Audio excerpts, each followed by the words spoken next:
Bismillahirrahmanirrahim. Assalamualaikum warahmatullahi wabarakatuh. Halo sahabat konselor, berjumpa lagi dengan saya Desi Ratnasari dengan NIM 200404500020 dari Prodi Bimbingan dan Konseling kelas B Universitas Negeri Makassar. Nah, pada video kali ini kita akan membahas dua pembahasan penting terkait bimbingan dan konseling itu sendiri. Yang pertama, kita akan membahas terkait struktur organisasi pelayanan bimbingan dan konseling di sekolah. Dan yang kedua adalah mekanisme kerja dari bimbingan dan konseling itu sendiri. Nah, tentunya kalian pasti penasaran kan? Jadi, yuk simak video berikut ini. Ya, dari pembahasan tadi bahwa ada dua faktor penting yang akan kita bahas. Jadi langsung saja, yang pertama adalah struktur organisasi pelayanan bimbingan dan konseling. Sebelum kita bahas lebih dalam, kita harus mengerti apa sih itu bagian struktur organisasi bimbingan dan konseling. Nah, sahabat konselor, struktur organisasi BK merupakan sebuah bagian yang berisi informasi tentang nama atau jabatan dari pihak-pihak yang termasuk ke dalam keorganisasian bimbingan dan konseling pada jenjang sekolah menengah pertama atau SMA juga ya. Nah, kemudian apa tujuan dari pembuatan bagan tersebut? Nah, tujuan pembuatan struktur organisasi pelayanan BK yaitu untuk menginformasikan siapa saja pihak-pihak yang terlibat dalam organisasi BK di sekolah. Nah, siapa yang harus membuatnya? Nah, tentunya dalam penyusunan harus memiliki koordinator atau termasuk guru BK adalah orang yang harus membuat struktur organisasinya.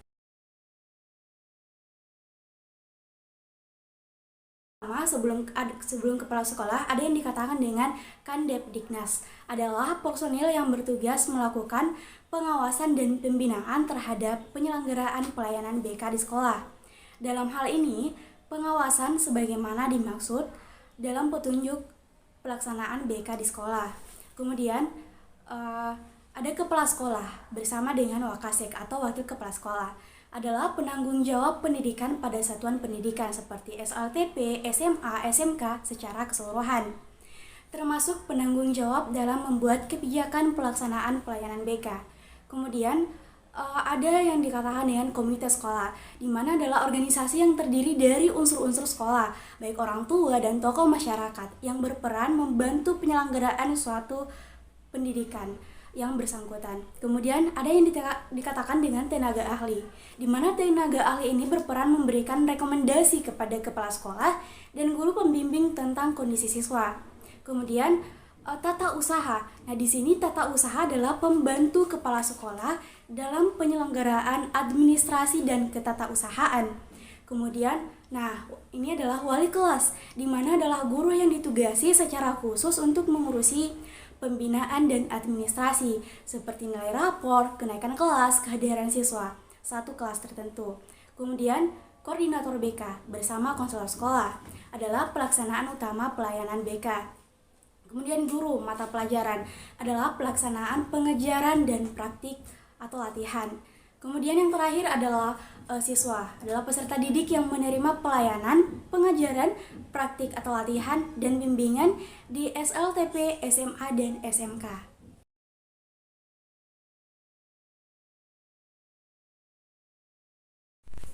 Nah, yang kedua ada yang dikatakan dengan mekanisme kerja BK, di mana mekanisme seperti halnya BK tentu saja tak bisa lepas dari peranan kerjasama antara guru mata pelajaran, wali kelas, guru pembimbing atau BK, dan kepala sekolah dalam proses pembinaan siswa di sekolah. Tentunya semuanya perlu adanya kerjasama dari semua personil sekolah. Nah, baik yang meliputi guru mata pelajaran, guru pembimbing atau BK, wali kelas, dan juga dari kepala sekolah seperti yang saya sebutkan tadi. Nah, kemudian yang pertama kita akan membahas peranan guru mata pelajaran dalam mekanisme kerja BK, di mana guru mata pelajaran membantu memberikan informasi tentang data siswa yang meliputi daftar nilai siswa, catatan observasi siswa, catatan kejadian atau anekdot. Kemudian Wali kelas. Nah, wali kelas di sini di samping berperan sebagai orang tua kedua di sekolah, juga membantu mengkoordinasi informasi dan kelengkapan data yang meliputi daftar nilai, angket siswa, angket orang tua, laporan observasi siswa, catatan anekdot, laporan kegiatan pelayanan, catatan home visit, dan catatan wawancara. Nah, kemudian yang ketiga ada guru pembimbing atau guru BK, konselor. Nah, di samping bertugas memberikan layanan informasi kepada siswa itu sendiri, juga sebagai sumber data, di mana yang meliputi ada kartu akademis, ada catatan konseling, ada buku pribadi atau map pribadi, kemudian ada data psikotes, ada laporan bulanan kegiatan BK, catatan konferensi kasus, dan notula rapat. Nah, di mana maka guru pembimbing ini perlu melengkapi data yang diperoleh dari guru mata pelajaran, dari wali kelas, dan sumber-sumber lain yang terkait, yang akan dimasukkan ke dalam buku pribadi dan map pribadi. Nah, yang terakhir yaitu adalah kepala sekolah, di mana kepala sekolah ini sebagai penanggung jawab pelaksanaan teknis bimbingan dan konseling di sekolah.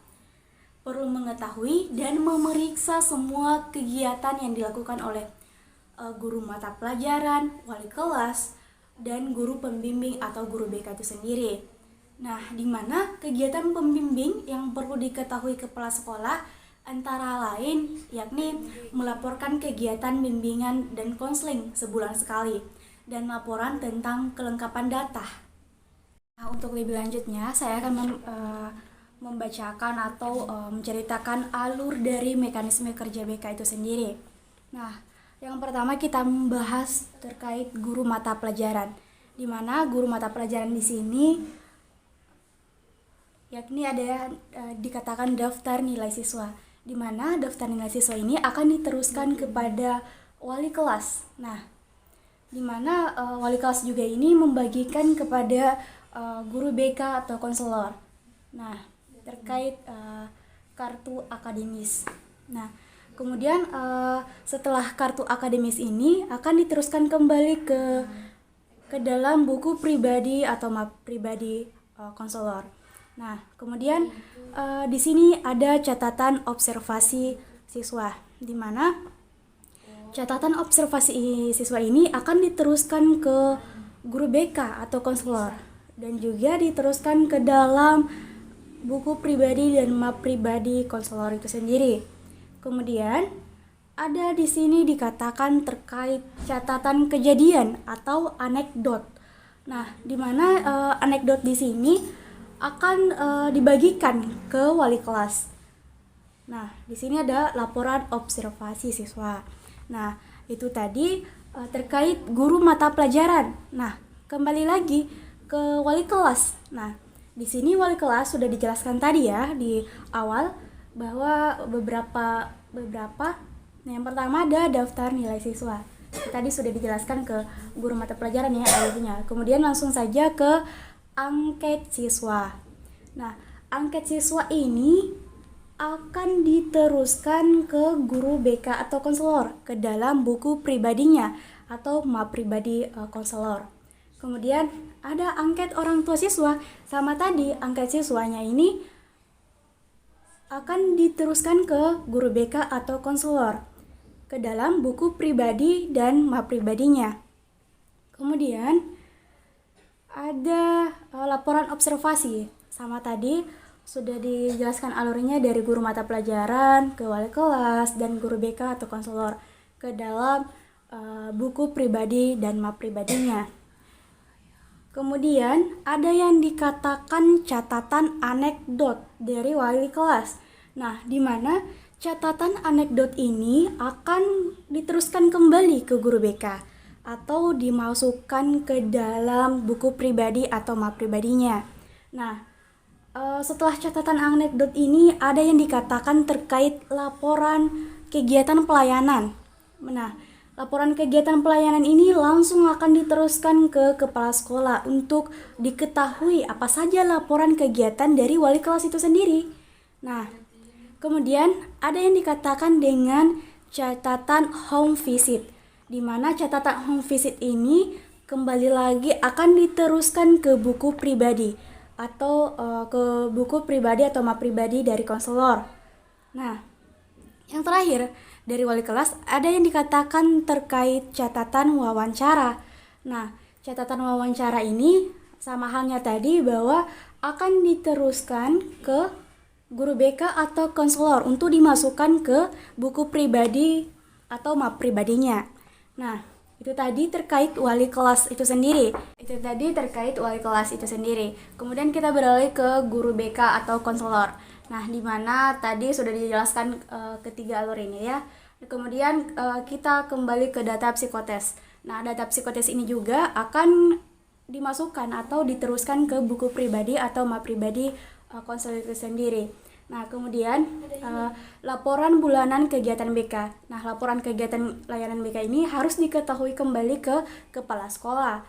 Nah, kemudian catatan konferensi kasus. Nah, catatan konferensi kasus ini akan diteruskan kembali kepada kepala sekolah.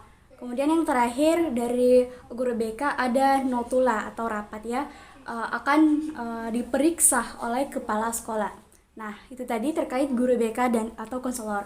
Nah, terkait yang terakhir ada kepala sekolah, bahwasanya kepala sekolah di sini berperan sebagai penanggung jawab terkait beberapa laporan-laporan dari guru BK, wali kelas, dan guru mata pelajaran.